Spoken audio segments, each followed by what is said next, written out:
जैसा कि आपको पता है कि राष्ट्रीय विद्या समिति के इलेक्शन जो है RKSD कॉलेज में होने जा रहे हैं और ये इंस्टीट्यूशन है जो 1954 के अंदर बना था और हमारे बुजुर्गों ने जो इंस्टीट्यूशन ये बनाया था उसका मकसद एक था कि हर व्यक्ति को जो भी शिक्षा से अभाव था उसको शिक्षा मिल सके।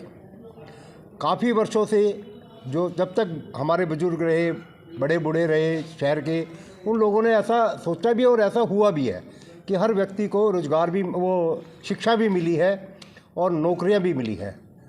परंतु अब की बार हम कुछ समय से देख रहे हैं कि इसके अंदर एक ऐसा तीन वर्षों में ऐसा हो रहा है कि जो कि हमें महसूस ये हुआ कि हमें इलेक्शन लड़ना पड़ेगा, क्योंकि उद्देश्य होता है किसी के पीछे। क्योंकि मैं भी 25 साल के बाद इलेक्शन लड़ रहा हूँ, कभी मैं भी यहाँ पे जो है जनरल सेक्रेटरी रहा हूँ। तो परिवर्तन का मकसद क्या है? परिवर्तन है समय का, और परिवर्तन होना एक बहुत अच्छी बात है। यंग ब्लड आएंगे, उसमें कुछ परिवर्तन करेंगे, उस शिक्षा का स्तर ऊपर उठाएंगे।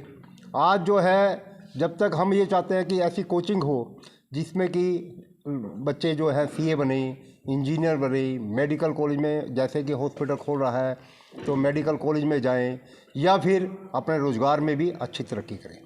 क्योंकि यहाँ पे ऐसे बहुत लोग हैं जो IAS IPS बने हैं, तो वो शहर की एक बहुत बड़ी बात है। अभी कुछ मैं सुन रहा था कि भाई कुछ मजिस्ट्रेट यहाँ से निकले हैं, तो वो क्या है, उसका कारण क्या है कि अगर वो कोचिंग कहाँ जाते हैं, वो दिल्ली लेने जाते हैं, क्यों जाते हैं? अगर हमारे पास कोचिंग होगी तो उसमें उनका स्तर ऊंचा होगा।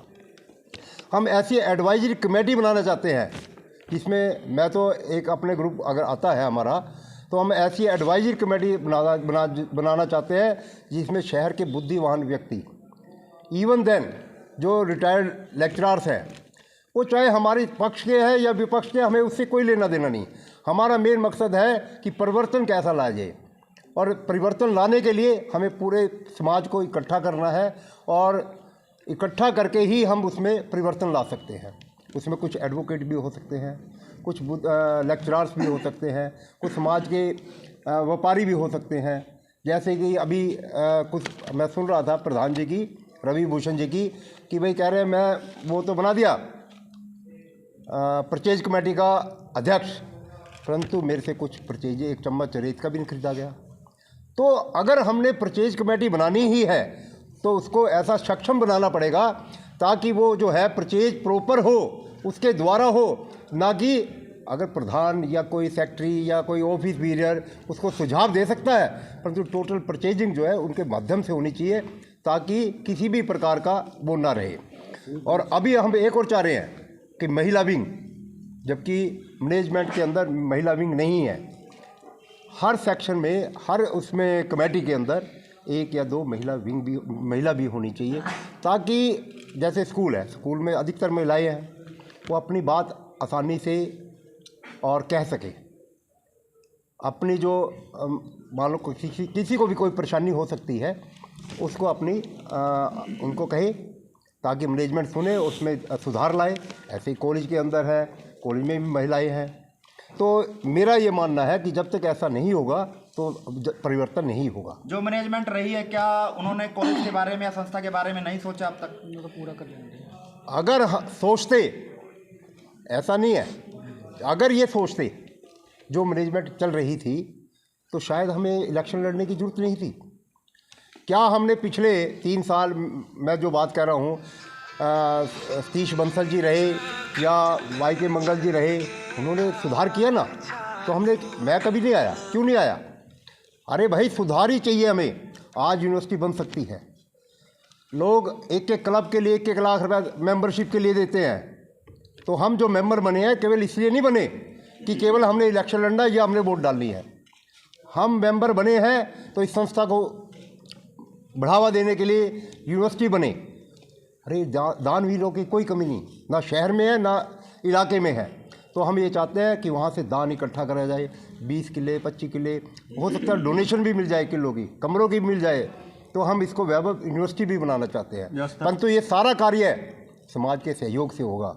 मैं कहूँ भी अगर कुछ लोगों के सहयोग से होगा तो नहीं हो सकता। तो हमारा ऐसा भी मानना है, तभी हम ये परिवर्तन लाना चाहते हैं। और रहा संस्था बचाने की बात, जब बढ़ावा होगा तो संस्था अपने आप बच जाएगी।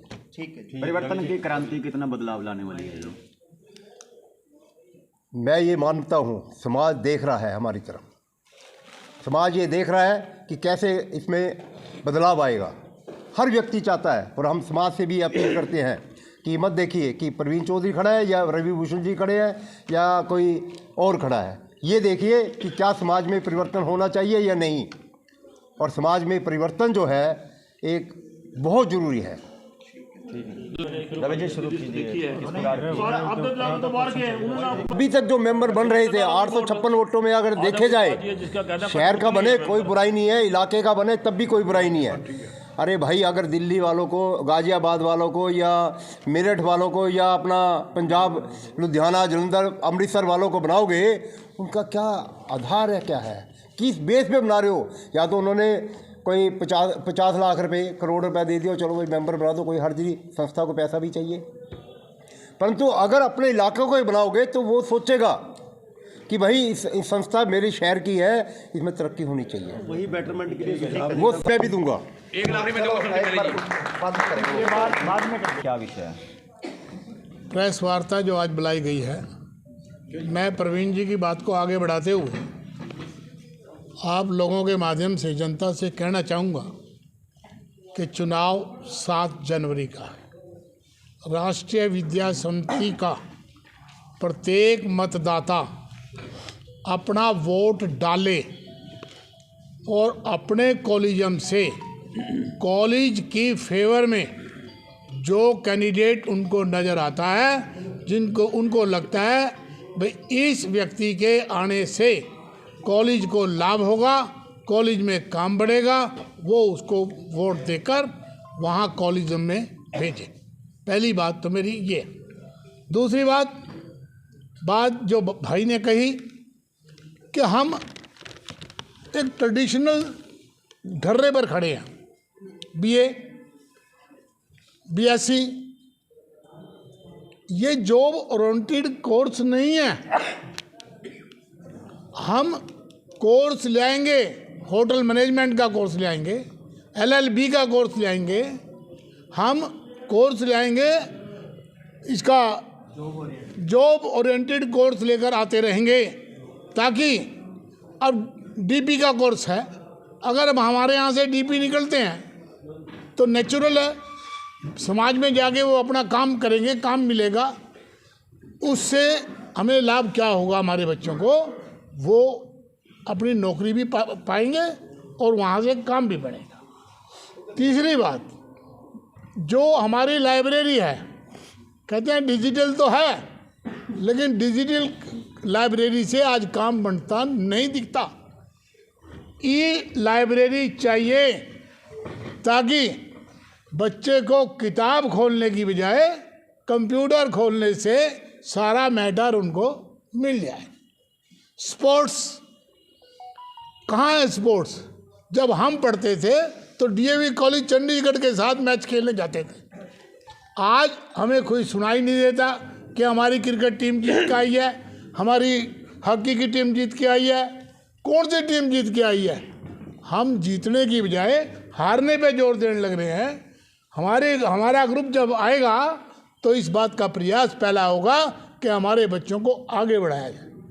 ये जो बात भाई ने कही कि जो CA की कोचिंग के लिए, मेडिकल की कोचिंग के लिए बच्चे हमारे बाहर जाकर लाखों रुपए खर्च करते हैं, और उनके साथ साथ खर्च करने के साथ साथ वो अपना टाइम लगाते हैं, अपने माँ बाप से दूर रहते हैं, वो कोचिंग हम कैथल के RKSD कॉलेज में उपलब्ध करवाएंगे, ताकि पैसा भी बचे, अपने माँ बाप के पास भी रहे और सारी बात उनके लिए ठीक हो। अब प्रश्न ये है कि क्या प्राणी मैनेजमेंट ऐसा नहीं सोचती थी? हर व्यक्ति की सोच अपनी है, हर व्यक्ति की विचारधारा अपनी है। हमारी विचारधारा केवल और केवल एजुकेशन की है। हमारे बच्चों के मार्क्स, मेरिट्स क्यों घट गए, क्यों नहीं मिले? इसका मतलब ये है कि स्टाफ ने पढ़ाया नहीं या उनको पढ़ाने नहीं दिया गया।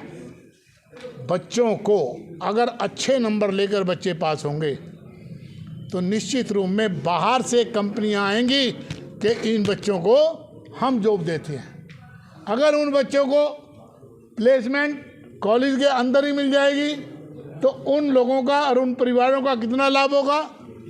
ये उद्देश्य लेकर आज हम इलेक्शन में जा रहे हैं। हमारा इस बात से कोई विरोध नहीं है, इन्होंने क्या किया है ये जाने, लेकिन हम क्या करेंगे जनता के लिए, हम क्या करेंगे अपने बच्चों के लिए, हम आपके माध्यम से वो बता रहे हैं। सिर्फ और सिर्फ चुनाव लड़कर विजय होना ये हमारा उद्देश्य नहीं है।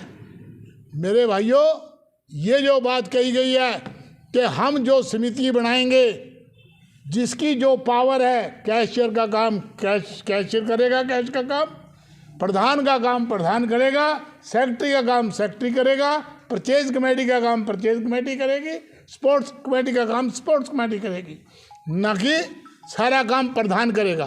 फी कंसेशन का अधिकार अगर किसी को है, जो मैंने एजुकेशन में पढ़ा है, देखा है सारा कुछ, ये अधिकार प्रिंसिपल का है कि बच्चे का ध्यान करते हुए इसको क्या चाहिए, फीस कंसेशन कितना चाहिए, ये सारा अधिकार प्रिंसिपल का है, वो उसको ही दिया जाएगा, ना कि प्रधान के ऊपर होगा। प्रधान को क्या पावर है? प्रधान को क्या पता है कि कौन अमीर है कौन गरीब है? केवल सिफारशी बच्चों का फीस माफ़ी हो, ये बात ठीक नहीं है। केवल उन्हीं बच्चों को लाभ मिले, स्पोर्ट्स मेडल्स उन बच्चों को मिले जो वास्तव में खेलकर कॉलेज का नाम, शहर का नाम, आपका नाम, हमारा नाम रोशन कर रहे हैं। रवि जी, आप इसका मतलब ये मानते हैं कि अब तक वन मैन शो था? केवल और केवल वन मैन शो। अगर उन्होंने कह दिया दिन तो दिन, रात तो रात, इसमें कोई दो राय नहीं है। अगर वन मैन शो ना होता तो आज कैथल की जनता हमारी पीठ के ऊपर न खड़ी होती, हमारी पीठ न थपथप पा रही होती कि आप लोगों ने बहुत बढ़िया काम किया। कम से कम चुनाव तो हुआ। चुनाव मतदाता की वैल्यू ख़त्म कर दी थी, टोटल की टोटल। उनके पास कोई जाता नहीं था वोट मांगने, क्योंकि अपने अपने घर में बन जाते थे। कोई खड़ा होने का प्रयास करता था, उसके जाके घर बैठा देते थे, बैठ जा भाई कोई नहीं यार, तेरे को हम ये दे देंगे, तेरे को हम ये दे देंगे। अरे क्या दे दोगे?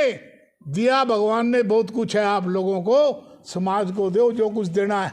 अगर समाज को नहीं दे सकते फिर आपका प्रधान बनने का कोई लाभ नहीं है। कोई ऑफर आया है खान में जैसे की आपने स्थायी कहा नौकरी और है कि अस्थायी नौकरी के बारे में भी कुछ ऑफर कहना आया कोई? चाहेंगे? जैन बैठा है, जैन पे के ऊपर एक व्यक्ति अगर प्रश्न कर लेगा उत्तर दे क्या देगा। अब भी ऑफर आया जैसे आप चुनाव में खड़े हुए हैं? जी, हमारे पास कोई ऑफर ना आया, ना आएगा और ना स्वीकार होगा। तीनों बातें इकट्ठी कह रहा हूँ एक ही लाइन में, क्योंकि हमारा ग्रुप कॉलेज हित में है, व्यक्तिगत हित में आप नहीं एक है। मेंबर बैठ गया जी, एक कॉलेज में सर्वसम्मति होगी है जी। सर्वसम्मति होगी, वो बैठ गया। सर्वसम्मति हुई है उस व्यक्ति की निष्ठा के ऊपर, कॉलेज के प्रति, उसकी योग्यता के ऊपर, उसके काम के ऊपर, उसके नाम के ऊपर। वो ऑनेस्ट आदमी है, कोई किसी तरह की बेईमाना नहीं है। अगर अच्छा आदमी सामने वाले ग्रुप में भी खड़ा है, उसका भी जीतना कॉलेज के लिए उतना ही ज़रूरी है जितना हमारा जीतना। तो ऐसा कौन सा व्यक्ति है जिसका इतना स्थायी गुणगान कर नौकरी रहे और हैं आप? स्थायी के बारे में कुछ मैं सतीश बंसल की बात कर रहा हूँ, मैं सतीश बंसल की बात कर रहा हूँ, जिसकी फेवर में हमने सतपाल जैन, प्रोफेसर सतपाल जैन से रिक्वेस्ट करके इनको कहा कि जी ये आदमी कॉलेज के लिए ठीक है, इसको कॉलेज में चुना जाना चाहिए। क्या लगता है कितने कॉलेज में ऐसा है नसीब भाई, जो आदमी घर से मांगने निकलता है उसने हर घर मांगना है और मांगने से ही मिलेगा। मेरा मानना ये है 7 जनवरी को शाम को जब आप इलेक्शन देखेंगे तो रिजल्ट वो मिलेगा ये सोच नहीं सकते। 20 के 20 कॉलेजम हम जीत कर आएंगे और ये सोचेंगे भाई ये हुआ क्या। शहर में तो सर मजबूती दिख रही है, लेकिन बाहर जो वोटर्स हैं यूपी के अंदर, पंजाब के अंदर, अदर स्टेट के अंदर, उनको कैसे टैकल कर रहे हैं? बाहर की बात है, बिल्कुल ठीक आपने कही। मैं 2 दिन पहले जींद गया था, अच्छाई 2 कोस, बुराई 100 कोस, ये उदाहरण जींद में देखने को मिला। मैंने जब उनसे बात की भाई वोट देना जी, उसका लड़का, जवान लड़का LLM कर रहा है, वो कहता है जी कौन से कॉलेज की बात कर रहे हो, हार गया जी कॉलेज की, जहाँ पर इंटरव्यू तक नहीं लिए जाते, क्योंकि सिफारिश नहीं है हमारे पास, क्योंकि देने के लिए कुछ नहीं है हमारे पास। पापा इस दूसरे ग्रुप को जो रवि अंकल आए हैं, इस ग्रुप को हमने वोट देनी है। ये है बुराई का आकार। और जहाँ तक बात है बाहर की वोटों की, रिश्तेदारों की वोटें हैं इनकी, कोई बात नहीं, वे रिश्तेदार भी इंसान हैं। मैं उन्हीं बाहर वाली वोटर से कहना चाहूँगा कि आओ और देखो ये कॉलेज जिसके आप मेंबर हैं, अगर मन लगाकर ध्यान से देखोगे तो आपको ध्यान में आएगा कि ये लोग ठीक कहने लग रहे हैं, इनकी बात को सुना जाए और वोट इनकी पक्ष में किया जाए। आप लोग वोटर्स के आपको एड्रेस नहीं मिल रहे, फोन नंबर नहीं मिलता है, आप ट्रेस हो गए सारे मतलब नहीं हुए, आज भी नहीं हुए, कॉन्टैक्ट नंबर आज भी नहीं है, एड्रेस परमानेंट आज भी नहीं है। कितने के वोटर हैं? हैं, मैं ये कह सकता हूँ 20%, 25%। एड्रेस नहीं मिल रहा। आप रवि जी, आप लोग लगातार आपने दावा किया है जीतने का, 20 के 20 कॉलेज में आपने मतलब जीतने का दावा किया है, लेकिन 2-3 परिवार उनकी तरफ हैं जो चुनाव लड़ रहे हैं और उन्हीं की वोट सबसे ज़्यादा है, तो ये कैसे संभव है? वोट किसी की नहीं होती, एक होते हैं वोट परिवारों की 2-3 परिवार 2 साइड लग रहे हैं। भाई मेरे किसी की वोट व्यक्तिगत नहीं होती। मेरी वोट अगर कोई है तो वो मेरी अकेले की है।